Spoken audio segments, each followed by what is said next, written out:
आग में झुलसने से पति पत्नी गंभीर रूप से घायल, जिला अस्पताल में किया गया भर्ती। शहर में 2 दिन में 2 लूट की वारदात से डरे लोग, पुरानी हिस्ट्री के आधार पर तलाशे जा रहे आरोपी। किरनापुर पुलिस की बड़ी कार्रवाई, जुआ खेलते 2 लाख रुपए सहित 15 आरोपी गिरफ्तार।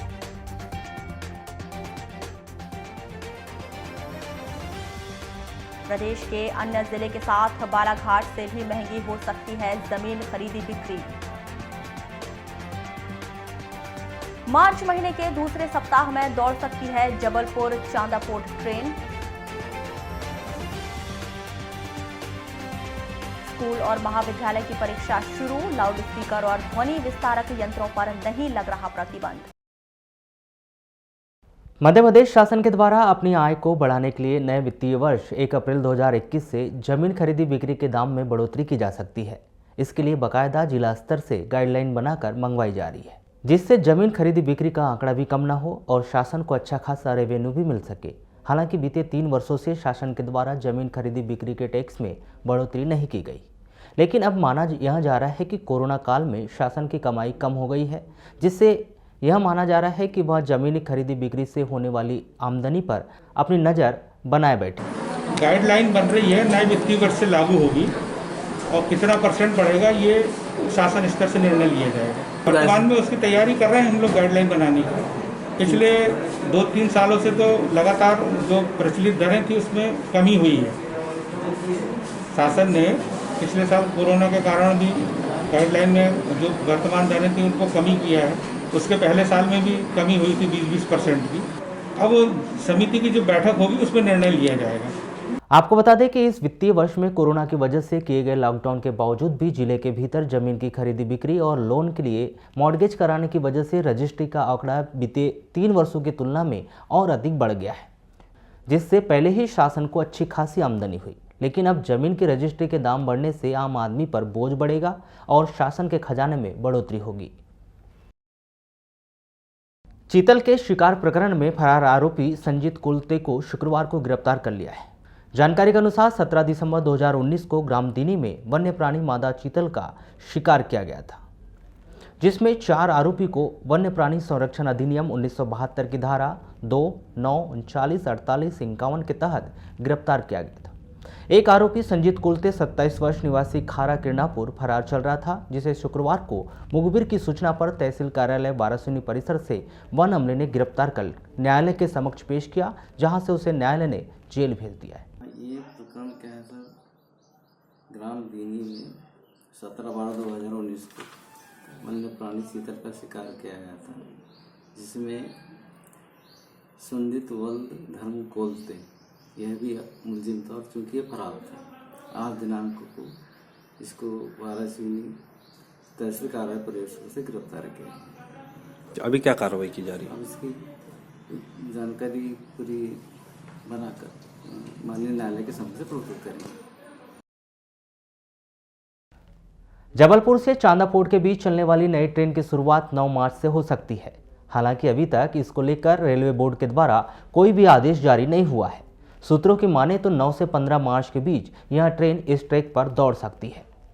जबलपुर गोंदिया के बीच बिछी नई रेल लाइन में जबलपुर और रीवा से 2 ट्रेनों को चलाने की अनुमति रेलवे बोर्ड ने दे दी थी, लेकिन ऐन वक्त में जबलपुर से चांदापोट के बीच शुरू होने जा रही ट्रेन का उद्घाटन किसी कारण से रोक दिया गया। वहीं रीवा से इतवारी नागपुर के बीच चलने वाली ट्रेन को समय पर हरी झंडी दिखा दी गई। अब जबलपुर चांदापोट के बीच चलने वाली ट्रेन के लिए तारीख तय होने की जानकारी मिल रही है। हालांकि रेलवे के अधिकारी अभी इसकी पुष्टि नहीं कर रहे। जिले के तिरोड़ी थाना क्षेत्र में आने वाले ग्राम खांडी टोला में निर्माणाधीन मकान की दीवार में प्लास्टर करने के दौरान एक व्यक्ति की मकान की छत से गिरने से मौत हो गई। मृतक व्यक्ति बालचंद कटरे 45 वर्ष ग्राम बोल डोंगरी थाना तिरोड़ी निवासी है, जो मिस्त्री का काम करता था। जानकारी के मुताबिक 4 मार्च को बालचंद कटरे इस निर्माणाधीन मकान की दीवार में चेली लगाकर छत में प्लास्टर कर रहा था। 12 बजे करीब चेली पर खड़े होकर जब बालचंद कटरे छत में प्लास्टर कर रहा था, तभी चेली टूटने से बालचंद नीचे गिर गया। सर में चोट लगने से बालचंद गंभीर रूप से घायल हो गया, जिसकी मौत हो गई। लालबर्रा पुलिस ने जिला बदर के आदेश का उल्लंघन करने वाले जिला बदर के आरोपी ग्राम घोटी निवासी 35 वर्षीय विक्की उर्फ देवेश गौतम को धारदार चाकू के साथ गिरफ्तार किया है। इस संबंध में वारासिवनी एसडीओपी अरविंद श्रीवास्तव ने जानकारी देते हुए बताया कि 5 मार्च को प्रातः पुलिस को मुखबिर से सूचना मिली थी कि लालबर्रा थाना क्षेत्र में कलेक्टर द्वारा घोषित किए गए जिला बदर का आरोपी विक्की उर्फ देवेश गौतम अवैध रूप से धारदार हथियार रखकर घूम रहा है। आज लालबर्रा थाना के अंतर्गत 3 बड़ी कार्रवाइयाँ की गई हैं, जिसमें मैंने आपको प्रेस कॉन्फ्रेंस के लिए बुलाया है। पहली कार्रवाई के अंतर्गत है, इस थाने के अंतर्गत एक जिला बदर का आरोपी है विक्की उर्फ देवेश गौतम, जिसका जिला बदर दिनांक 11/8/20 को कलेक्टर साहब बालाघाट द्वारा किया गया था। उसने जिला बदर के आदेश का उल्लंघन करते हुए आज उसको पकड़ा गया है। उसके पास एक धारदार चाकू मिला है। उसको गिरफ्तार करके उसके विरुद्ध धारा 14 मध्य प्रदेश राष्ट्र सुरक्षा अधिनियम के अंतर्गत कार्रवाई करके 25B के अंतर्गत अपराध दर्ज करके उसे आज न्यायिक हिरासत में भेजा जा रहा है। किस स्थान से गिरफ्तार किए गए? इसको सर्राटी पुल के पास मानपुर, काफ़ी दिनों से इसके बारे में सूचना प्राप्त हो रही थी कि ये व्यक्ति जो है लगातार जो है जिला बदर के आदेश का उल्लंघन कर रहा है, जिसके पीछे थाना प्रभारी लालबर्रा द्वारा मुखबिर लगाए गए थे और मुखबिर की सूचना के आधार पर आज इसे पकड़ा गया। कितने दिन हो गए जिला बदर मतलब? ये इसका आदेश हुआ 11/8/20 को। 11/8/20 से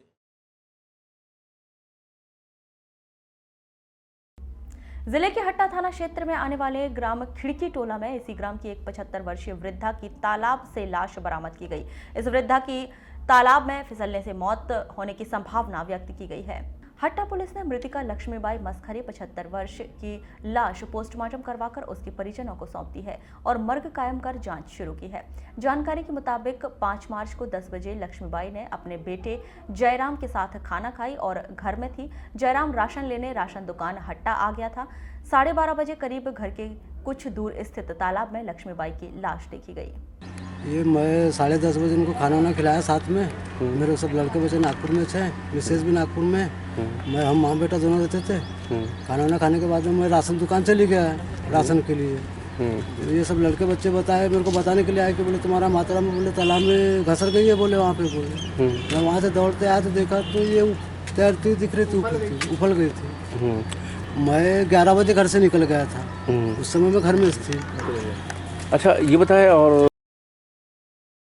शासन द्वारा बीते कुछ दिनों से जिले के अलग अलग स्थानों पर दिव्यांगों के लिए शिविर का आयोजन किया जा रहा है। इस दौरान उन्हें विभिन्न योजनाओं का लाभ दिलाए जाने की बात कही गई, लेकिन शिविर में पहुंचे दिव्यांग शासन के मापदंड से निराश दिखाई दिए।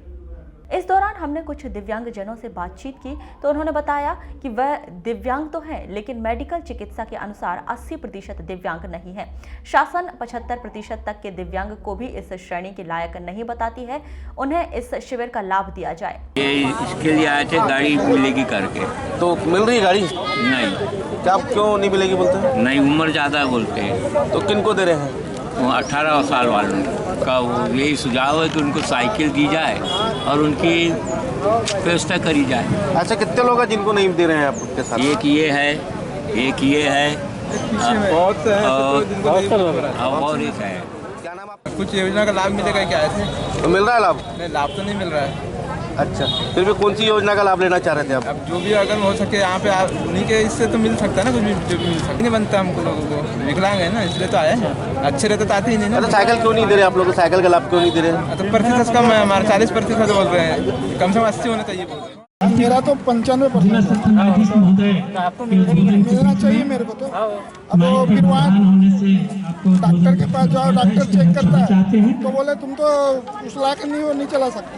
तो मेरा कहने का मतलब है जब हम 80% तो है, फिर हमको क्यों बुलाया गया? सामाजिक न्याय विभाग की उप संचालक डिप्टी कलेक्टर आयुषी जैन बताती हैं कि शासन की योजना के अनुसार ही दिव्यांग जनों को योजनाओं का लाभ दिया जा रहा है। उसके लिए दिव्यांग होने का प्रमाण पत्र मेडिकल बोर्ड के आधार पर तय किया जाता है। शिविर लग रहा है वो 2 तारीख से शिविर स्टार्ट हुआ है। ये पूरे बालाघाट में हम एलिम्को की टीम की मदद से शिविर लगा रहे हैं। इसमें जो 80% से ऊपर व्यक्ति हैं जो कि विकलांगता की श्रेणी में आते हैं, जिनको कि चलने फिरने में तकलीफ है, उनका यहाँ पे हम चिन्हांकन करते हैं और ये एलिम्को की टीम के माध्यम से किया जा रहा है। इसमें 80% से अबव स्कीम में पात्रता रखते हैं, जिनके लिए मोटराइज्ड ट्राईसाइकिल दिए जाने का प्रावधान शासन से है। रेलवे विभाग के द्वारा रेलवे स्टेशनों में कोविड-19 को लेकर सुरक्षा बरतने के लिहाज से प्लेटफॉर्म टिकट की राशि में इजाफा किया जा रहा है, लेकिन बालाघाट रेलवे स्टेशन में यात्रियों को प्लेटफॉर्म टिकट के लिए राशि खर्च नहीं करना पड़ेगी। इस संदर्भ में दूरभाष पर चर्चा के दौरान रेलवे स्टेशन प्रबंधक HL कुशवाहा ने बताया कि लॉकडाउन के पूर्व बालाघाट स्टेशन में भी अन्य स्टेशन की तरह 10 रुपये प्लेटफॉर्म टिकट ली जाती थी, लेकिन अनलॉक होने के बाद पुनः ट्रेनों का संचालन शुरू हुआ, लेकिन बालाघाट रेलवे स्टेशन में प्लेटफॉर्म टिकट शुरू नहीं। यह आदेश आगामी दिनों तक भी यथावत बना रहेगा। इस दौरान किसी भी तरह का कोई प्लेटफॉर्म टिकट नहीं लिया जाएगा।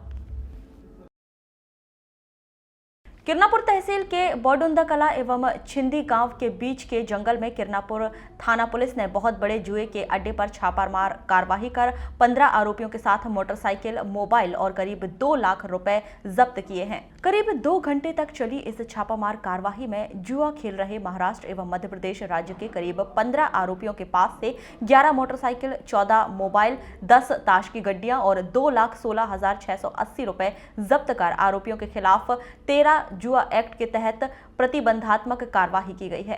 बालाघाट SP महोदय के द्वारा क्षेत्र में संचालित अवैध गतिविधियों के विरुद्ध सख्त कार्रवाई हेतु निर्देशित किया गया था। सूचना मिली कि बोडुंदा छीन गांव के जंगल में करीब 20 से 25 लोग जो है जुआ खेल रहे हैं। इस सूचना पर टीम रवाना हुई और मौके पर करीब 15 जो है इसमें आरोपी गिरफ्तार हुए। उनसे 14 मोबाइल और 11 मोटरसाइकिल जब्त की। राज्य शासन द्वारा जारी आदेश के अनुसार वन्य प्राणियों द्वारा मकान में पहुंचाई गई क्षति को भी प्राकृतिक प्रकोपों से होने वाली हानि की श्रेणी में शामिल किया गया है। इस आदेश के अनुसार प्राकृतिक प्रकोपों से होने वाली हानि के वर्तमान में प्रावधानित मानदंडों में संशोधन करते हुए अब किसी भी प्रकार के प्राकृतिक प्रकोप या आग लगने के कारण या वन्य प्राणियों द्वारा मकान पूर्ण रूप से नष्ट किया गया हो अथवा आंशिक रूप से क्षतिग्रस्त हुआ हो तो उसे भी आर्थिक अनुदान सहायता 5,000 रुपए तक दिया जा सकेगा। इसके साथ ही प्राकृतिक प्रकोप या अग्नि दुर्घटना के साथ वन्य प्राणियों द्वारा पीड़ित परिवार के कपड़े, खाद्यान्न और बर्तनों की हानि के लिए प्रति परिवार 5,000 रुपए आर्थिक अनुदान के रूप में और 50 किलोग्राम खाद्यान्न, गेहूं, चावल और 5 लीटर कैरोसिन तत्कालिक सहायता के रूप में दिए जाएंगे। वहीं अप्रत्याशित प्राकृतिक आपदाओं के मामले में SDRF से राहत राशि व्यय में ऐसे मद में शामिल किए गए हैं जिसकी भविष्य में कोई स्पष्ट प्रावधान नहीं था।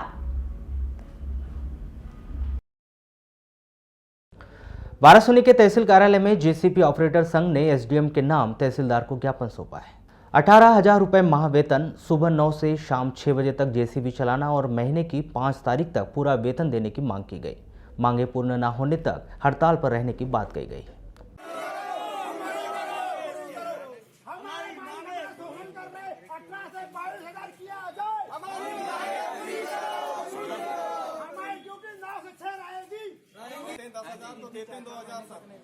और 12 घंटा 13 घंटा मशीन चलाओ बोलते हैं ऑपरेटर लोगों को। सर मेरा ये कहना है, कोरोना काल में मैंने मशीन चला लिए, चलो ठीक है, महंगाई का दौर था।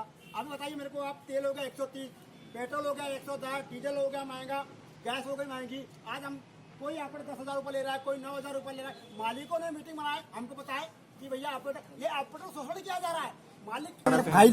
भाई लोग है बहुत समस्या में, किसी को 10,000 मिल रहा है, किसी को 9 मिल रहा है, किसी को 12 मिल रहा है। हमारा मालिक को तो ये निवेदन है कि 18,000 सैलरी की जाए। अगर मालिक लोग 18,000 सैलरी नहीं करते तो हम आज से धरना में, हम SDM को ज्ञापन सौंपा है। अगर मालिक लोग 18,000 सैलरी नहीं करते तो हम 10 दिन के लिए धरना करेंगे। महंगाई के बढ़ते हुए अपन चाहते हैं कि ऑपरेटर यूनियन से अपन चाहते हैं कि हमारी मांगे पूरी करें। 18,000 से 22,000 सैलरी होना चाहिए, 22,000 नहीं, कम से कम 18,000 होना चाहिए। क्योंकि आज अपन तेल लेने जाते हैं तो हमारा 130 रुपये लीटर तेल है। अपन बच्चों को पढ़ाएंगे कि अपनी महंगाई से काम करेंगे।